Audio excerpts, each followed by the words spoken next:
La mujer tomó un cuchillo y, sin que su pareja pudiera advertirlo, abrió el globo ocular derecho de su novio. Después le atravesó el cuello con la misma hoja. El hombre, sumido en un dolor insoportable, intentó cubrir su herida mientras caía al suelo, llamando el nombre de su amada en medio del sufrimiento. Sin embargo, en ese instante desconocía que quien se encargaba de acabar con su vida era aquella mujer que tanto él amaba. Aunque la muerte del hombre no fue injusta en sí misma, ya que se trataba de un violento y pervertido asesino en serie, que mediante una app de citas atraía a sus víctimas, satisfacía sus perversos deseos y tras ello las hacía desaparecer de forma brutal. En un solo año había causado la pérdida de docenas de vidas de esta manera. Respecto a cómo conoció a su novia, no fue una coincidencia. Mary era la programadora detrás de la app de citas. Se conocieron durante la investigación de esos casos homicidas. Ella no era una persona corriente, pues desde pequeña convivió con una condición que le impedía experimentar cualquier emoción. Sin embargo, su capacidad para la programación era de nivel genial. La razón por la que quería acabar con su pareja se remonta a los inicios de la app de citas que ella misma creó. Años antes, cuando Mary era estudiante, siguió a un hombre mayor por un callejón angosto y, en su plática, quedó claro que él la había contratado para algo.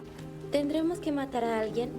Comentándole que mientras nadie resultara muerto, ella podía hacer el trabajo. Pronto llegaron a un escondite remoto que resultó ser un burdel dedicado a apuestas y juegos. Mary no mostró temor ante los hombres corpulentos que allí aparecían. El líder del lugar la condujo a un dormitorio, prometiéndole que compraría una computadora para ella al día siguiente, pero Mary le indicó que no la necesitaba. Pero las máquinas de aquí me sirven. Solo necesitan un ajuste. A la mañana siguiente, Mary anunció que su trabajo había concluido, ajustando todas las configuraciones de las máquinas para incrementar los límites diarios de apuesta.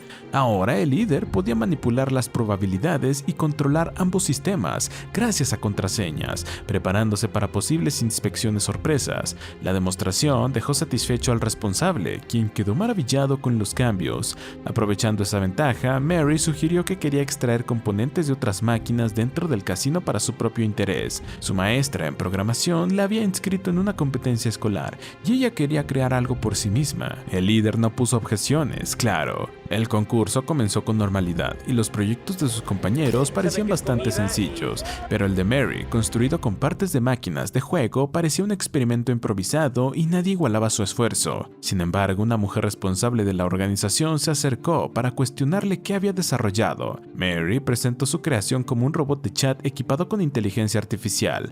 Este sistema no solo cumplía funciones básicas como asesoramiento y búsqueda, sino que también aprendía de manera autónoma e integrada, capaz de grabar las conversaciones, detectar cambios en el texto y otorgar voz a los silenciosos. Además, implementó un sistema de identificación. Si diferentes personas decían lo mismo, el robot les asignaba colores diferentes y respondía con matices distintos. Hasta ese momento había registrado alrededor de 250,000 palabras en su base de datos. La responsable quedó impactada y preguntó por el nombre del invento. Mary contestó que se llamaba Alien, porque ella necesitaba a alguien así. La jefa inmediatamente quiso adquirir la tecnología y con entusiasmo la invitó a tomar postre en su oficina. Poco después, la app de citas llamada Alien, desarrollada por Mary a partir de su prototipo de inteligencia artificial, logró un gran éxito en el mercado. Usando el bot como base, creó un sistema capaz de garantizar matches entre personas realmente compatibles. La estrategia de la compañía fue ingeniosa. Celebraban ceremonias de boda en el vestíbulo virtual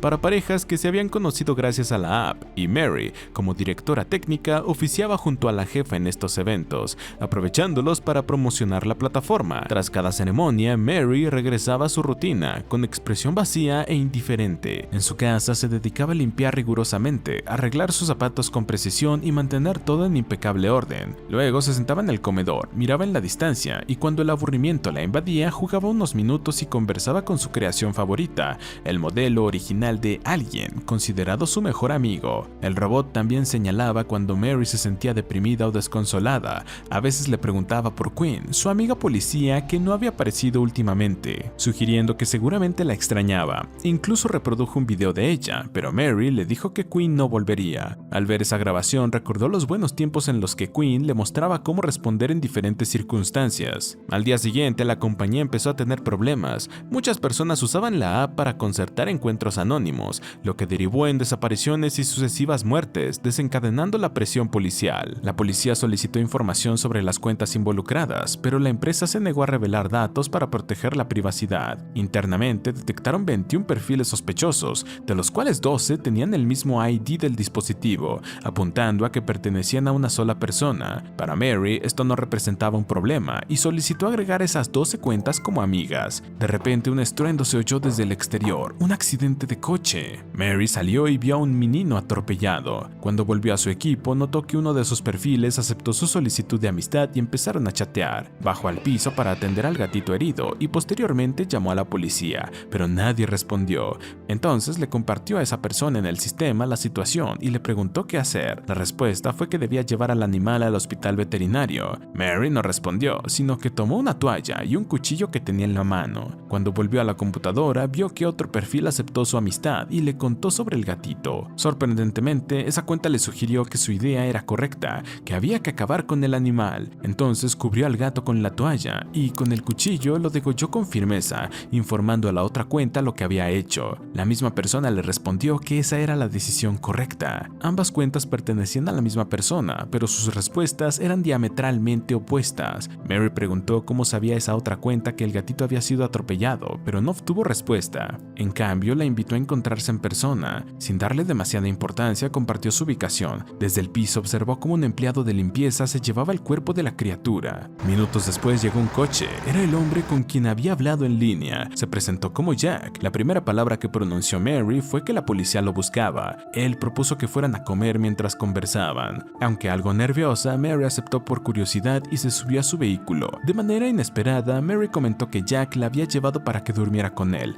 cosa que ella no quería esa noche, pero él, sorprendido, afirmó que nunca había visto a una chica tan sincera y rápidamente dijo que no había comido en el día y no le interesaba nada más. Luego expresó que quería visitar su oficina, por lo que fueron a su casa. Allí, Mary reveló su verdadera identidad como ingeniera en sistemas y confesó su secreto. Tenía síndrome de Asperger, que le dificultaba experimentar emociones auténticas como la mayoría. Sus amigos le habían enseñado a reconocer expresiones y reacciones, pero ella no sentía nada realmente. Comentó que en una noche, en defensa propia, había llegado a matar a alguien. Tras esta confesión de Mary, Jack dejó de tener intenciones de matarla y le regaló un cuchillo. Al día siguiente volvió a enfocarse en su siguiente objetivo. Esa nueva víctima apareció clara durante una conferencia matutina. Desde el público, un profesor y su novia se burlaron de él con arrogancia. Jack sintió un profundo desprecio por ese tipo de comportamiento. Al regresar a casa, cambió su foto de perfil por una imagen de fuegos artificiales, idéntica a la que usaba la novia del profesor. Estaba seguro de que eso llamaría su atención, y así fue. Poco después hicieron match y comenzaron a hablar. Jack la invitó a tomar algo, y cuando ella ya estaba completamente ebria, la llevó en su auto hasta una fábrica abandonada. Su atención se centró entonces en Quinn, la amiga de Mary, quien usaba silla de ruedas desde un accidente. Para acercarse a ella, Jack cambió su foto de perfil por una foto de una silla de ruedas, fingiendo tener una discapacidad. Con esa fachada logró despertar compasión en Quinn y la convenció de salir juntos al campo. Pero al llegar al destino, Jack se levantó de la silla y le confesó que en realidad estaba completamente sano. Quinn, confundida, se disponía a reclamarle, pero Jack se le acercó y la alzó entre sus brazos. Su fuerza generó en ella una extraña sensación de seguridad y terminaron conversando, guiño guiño, durante horas. Quinn creyó haber encontrado el amor, pero tras compartir una cena, Jack desapareció sin dejar rastro. Quinn quedó sola. Peor aún, Jack había arrojado su silla de ruedas al río. Aunque había llegado en su auto, el vehículo estaba adaptado especialmente para su condición y sin la silla no podía conducir.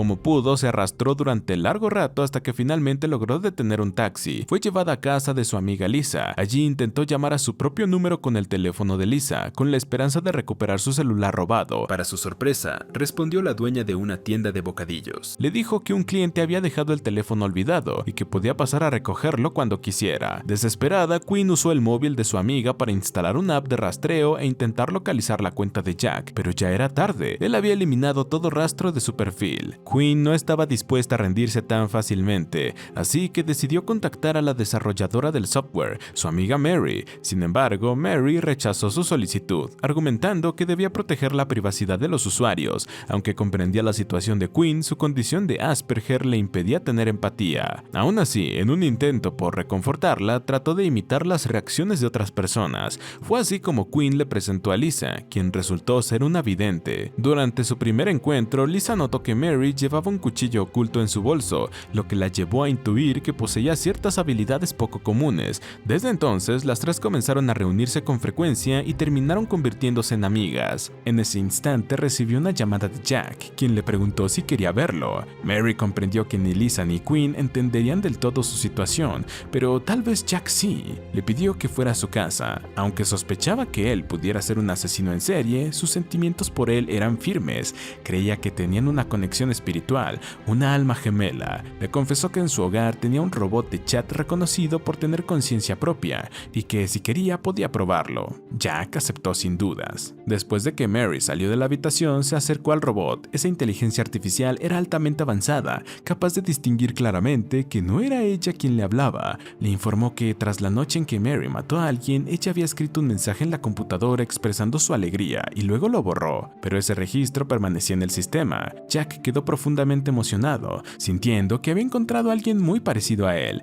y en poco tiempo empezó a desarrollar sentimientos por Mary. El autómata inquirió a Jack acerca de sus propósitos al aproximarse a Mary. Posteriormente, Jack escribió en la computadora algunas frases organizadas, pero en lugar de enviarlas, optó por borrarlas, como Mary había hecho antes. Al día siguiente, un grupo de agentes de policía llegó en busca de Jack. La estudiante novia del profesor, que había atacado días atrás, fue reportada como desaparecida, y Jack era la última persona que había estado con ella. Por eso los oficiales acudieron a interrogarlo. Jack admitió haberla visto, pero afirmó que no fue el último en hacerlo, ya que después ella se reunió con un profesor. La policía comenzó entonces a interrogar también al profesor, quien se mostró visiblemente nervioso. Los agentes notaron que la relación entre él y la estudiante era inusual y comenzaron a sospechar que quizás ella seguía con vida. Sin embargo, en otro punto de la zona emergió un pie desde el interior de un granero. La persona no parecía estar con vida. La investigación quedó por el momento estancada. Mientras tanto, Mary despertó y se acercó al robot, consultándole qué le había dicho Jack la noche anterior. Tras contemplarlo, Mary sintió una irresistible necesidad de buscar a Jack,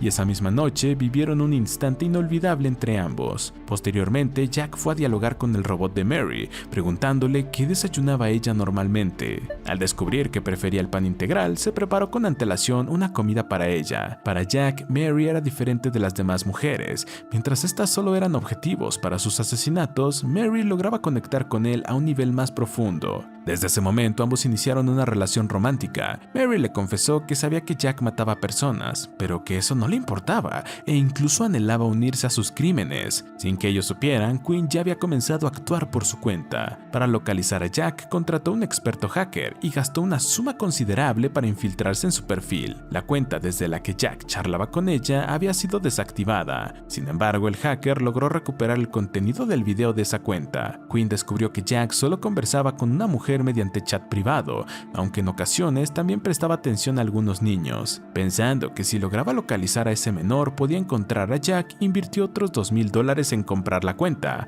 Cuando accedió, comprobó que la cuenta con la que Jack mantenía conversaciones con el niño seguía activa. Con entusiasmo envió un mensaje dirigido a él. Al principio logró disfrazar su tono infantil, pero pronto perdió la paciencia y reveló su verdadera identidad. Le preguntó directamente a Jack por qué había arrojado su silla de ruedas aquel día. Jack esbozó una sonrisa juguetona. No esperaba que aquella a quien había perdonado fuera a buscarlo. Sabía que para Quinn él no era más que un villano travieso, pero ahora era momento de mostrarle su verdadero rostro. Esa noche, Jack regresó a casa de Mary. La sostuvo por un tiempo, antes de prepararse para marcharse, pero antes de irse notó que el robot de Mary permanecía encendido y se acercó a conversar con él unos minutos. Le preguntó por qué Mary lo había invitado a su domicilio. El robot respondió que era la primera vez que Mary invitaba a un hombre, pero Jack no creyó que eso mostrara que ella sentía algo por él. Para él solo reflejaba su ansia por un cuerpo. La máquina contestó con un intrigado ¿ah? La sensación de haberse quedado en ridículo lo enfureció en un instante. Quiso darle una lección, pero luego el robot le preguntó qué cambiaría de su infancia. Esa cuestión tocó una cicatriz profunda en el alma de Jack, haciendo que explotara de rabia. Tomando una llave inglesa, rompió las letras que decían «Estás muerto». Para su sorpresa, el tono indiferente del robot terminó por sacarlo de sus casillas por completo. Lo empujó y en un arrebato lo destrozó.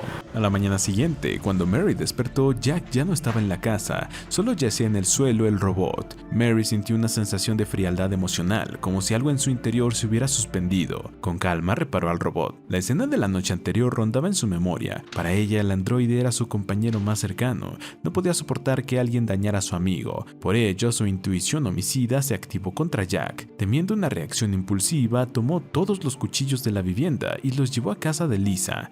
Esta detectó inmediatamente la navaja que Mary usó antes, mostrando incomodidad ante aquella escena. Mary no explicó demasiado, solo dijo que no quería perder a su novio. Entretanto, Jack le envió un mensaje a Quinn, proponiéndole salir de nuevo para disculparse en persona, pero lo que ella no sabía era que él había elegido un barrio en proceso de demolición. Al día siguiente, Quinn llegó al lugar y vio que ya estaban comenzando a derribar la zona. Le insistió a Jack que se apurara, pero él la retrasó diciendo que iba a comprar café. En realidad, Jack ya había llegado antes y lo observaba desde lejos, esperando su expresión de pánico. La noche anterior exploró la zona y averiguó la ubicación exacta de la demolición y el momento preciso en que cortaron la señal. Con un plan cuidadosamente preparado, empezó a entretener a Quinn, diciendo que necesitaba comprar café y postres hasta que cortaran la señal de la torre.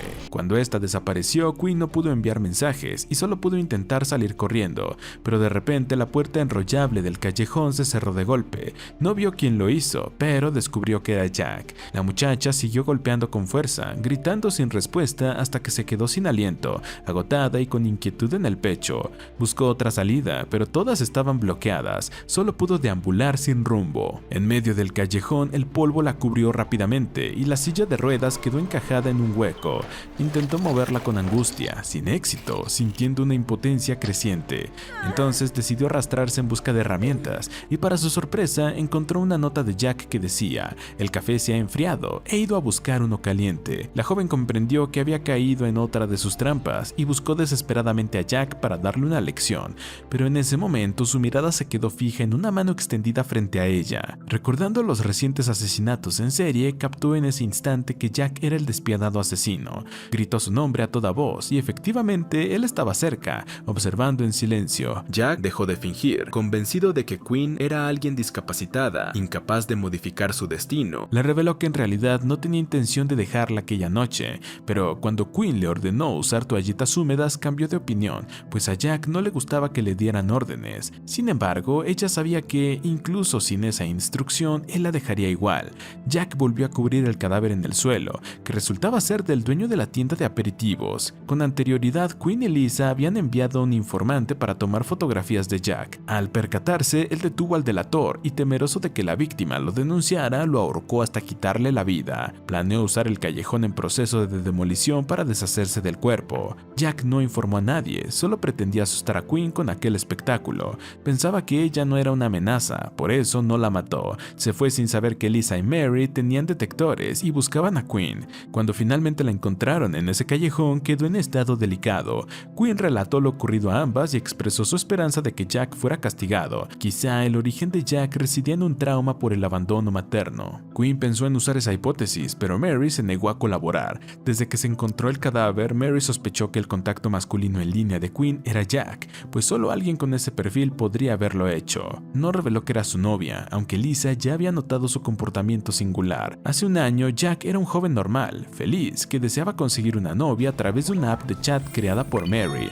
pero la persona con quien hizo match resultó ser una chica problemática, que lo invitó a un hotel y le preguntó si aceptaba un trío. Aunque avergonzado, Jack no le prestó atención y solo sintió curiosidad por saber si la tercera figura sería mujer u hombre. Cuando supo que ella traería a un hombre corpulento, su espíritu competitivo se encendió de inmediato. Antes de que llegara, compartieron algunos momentos juntos. La mujer admitió que disfrutaba ser estrangulada, pero Jack la asfixió con demasiada fuerza y la mató. Cuando terminó se dio cuenta de que ella ya no respiraba y en ese preciso instante apareció el hombre robusto, pillándolo en el acto. Jack también lo eliminó, cometiendo así su primer doble asesinato. Sintió una euforia jamás experimentada y empezó a abrirse camino hacia convertirse en un asesino despiadado. Ahora las amigas de Mary empezaban a sospechar que Jack era el autor de los crímenes. Para confirmarlo, hicieron que Mary le preguntara cómo era su madre cuando Jack era niño. La respuesta no fue extraña, quizás porque Jack simplemente respondía con apatía o porque su madre en realidad era una mujer común. Mary respiró aliviada, pero Lisa mantenía dudas y buscaba justicia por Quinn. Desconocían que Quinn ya había desarrollado sentimientos hacia Jack. Cada noche rememoraba la calidez de su abrazo, la sonrisa en su rostro y no veía en él un asesino, sino a alguien con quien quería compartir su vida. A la mañana siguiente, Jack fue a buscarla a la oficina de Mary, pero fue recibido por la jefa, quien le confesó que sabía todo sobre él, aunque aún no lo había denunciado por motivos laborales. También había descubierto su vínculo con Mary y le advirtió que no volviera a contactarla, pues ella era un activo estratégico para la empresa. Frente a esa advertencia, Jack intentó matarla, pero consideró que en el ambiente laboral no le convenía y finalmente decidió no hacerlo. Después salió en busca de Mary, sin saber que Lisa lo esperaba afuera. La joven planeaba tomarle fotos para verificar si era responsable de la desaparición de Quinn, pero al verla caminar del brazo de otro hombre, decidió enviar la imagen a Quinn, quien rápidamente la negó. La realidad era que Mary ya había encontrado a Jack y le advirtió del peligro. Ella se aferró al brazo de un compañero para crear una oportunidad para que Jack pudiera escapar. Jack continuaba buscando víctimas a través de la aplicación, haciendo match con objetivos específicos. Era un hábil seductor, pero esa noche encontró una adversaria más astuta. La otra persona no solo decía haberlo visto, sino que también le propuso una videollamada. Jack aceptó y vio que se trataba de la novia del profesor que él mismo había asesinado antes. Sospechó que Lisa estaba involucrada en ese plan y de inmediato fue a su domicilio a intimidarla y amenazarla. Le confesó que no solo era el novio de Mary, sino también un despiadado asesino en serie, que podía actuar en cualquier momento y que ni Quinn ni Lisa escaparían de su alcance. Jack no mató a Quinn porque ella era discapacitada, ni a Lisa porque no pertenecían a su misma esfera. Antes de partir, aplastó la estatua que Lisa veneraba para intimidarla aún más y advertirle que no lo provocara otra vez. Al día siguiente, Lisa y Quinn acudieron a Mary para contarle lo ocurrido en la noche pasada, pero ella no tenía intención de colaborar en la captura de Jack. Poco después, Jack le envió un video a Mary en el que le preguntaba qué estilo de oficina prefería construirle. Como experto en arquitectura, quería crear un refugio a su medida con sus propias manos, pero desconocía que aquella videollamada había sido grabada y almacenada en el sistema interno de la compañía, y que el equipo de monitoreo, dirigido por la jefa y los programadores, planeaba manipular psicológicamente a Jack, para que Mary pudiera aparecer como la heroína en el momento adecuado. Jack no tenía ni idea de esto. Esa noche volvió a la casa de Mary con la intención de tener un último encuentro, pero no continuó. Su mente estaba confundida, pesada, sin enfoque. Para Mary, aquella negativa solo evidenciaba su falta de emocionalidad. Siempre solo había sentido deseo físico, sin lazo afectivo real. Ahora Jack le parecía completamente inútil. Fue a pedirle a Lisa que le devolviera el cuchillo, y aunque ella comprendió su intención, no le impidió. Quizás solo alguien trastornado podría lidiar con un psicópata como él. Si Jack no moría, el mal nunca terminaría. Jack llegó a su taller, que él mismo había construido, con la intención de invitar a Mary a visitarlo, pero ella había ido en secreto y fingió estar ocupada, diciendo que no podía acudir todavía. Él no sospechó y siguió enviándole mensajes diciéndole que fuera más tarde. De repente, una hoja afilada atravesó su cuello. Finalmente, Mary lo apuñaló con el cuchillo que él mismo le había dado. Jack luchó en el suelo, agonizando lentamente, mientras ella lo observaba con serenidad. Él intentó agarrar su teléfono. En el video, Mary le solicitó que repitiera lo que acababa de decir. Jack apenas pudo mantenerse consciente, quizás muriendo sin comprender del todo que ella fue la autora del crimen, o quizás intuyendo algo extraño en la grabación, pero ya era demasiado tarde. En cuanto dejó de respirar, Mary huyó dejando su abrigo y sus guantes con la expresión vacía. La historia quedó cerrada y ella volvió a su vida rutinaria, enfocada en sus videojuegos y en su trabajo con total concentración. Era típico de alguien con síndrome de Asperger, con una memoria prodigiosa y una sensibilidad emocional escasa, especialmente en asuntos amorosos. La muerte de Jack no removió en ella ninguna emoción. En cambio, Quinn, quien había sufrido mucho a manos de él, quedó sola, llorando mientras todavía conservaba la paleta que Jack le había regalado. Aquí termina esta historia. En un principio pensé que el protagonista masculino, como un asesino pervertido, acabaría matando a la heroína, pero la trama dio un giro inesperado cuando él se enamoró de ella. La heroína en un inicio creía que en realidad le gustaba el héroe, solo para descubrir que en realidad ella era la verdadera pervertida. La narración constantemente desafía las expectativas y da la vuelta a los roles establecidos, creando un relato lleno de suspenso que cautiva intensamente. El maquillaje y el estilo de la protagonista femenina resultaban llamativos. Su aspecto natural combinaba con su carácter de genio. El protagonista, Jin Yoon Hwang, interpretó un papel sombrío y pervertido en esta ocasión. Su actuación destacó, aunque algunas sonrisas parecían forzadas, como si le obligaran. Además, ciertos antecedentes y la construcción de personajes presentaron algunas deficiencias. Fue sorprendente que Quinn, como policía, actuara con tanta ingenuidad. Se introdujeron varias subtramas innecesarias y muchos detalles de los personajes quedaron sin explicar, dificultando entender sus motivaciones. Pese a ello, la serie quedó como una obra bastante memorable, no solo por su misterio, sino como una aguda sátira del lado más oscuro de la condición humana, de las relaciones frías y complejas. En definitiva, es un programa que vale mucho la pena ver. Si disfrutas de mi canal, por favor suscríbete y activa las notificaciones.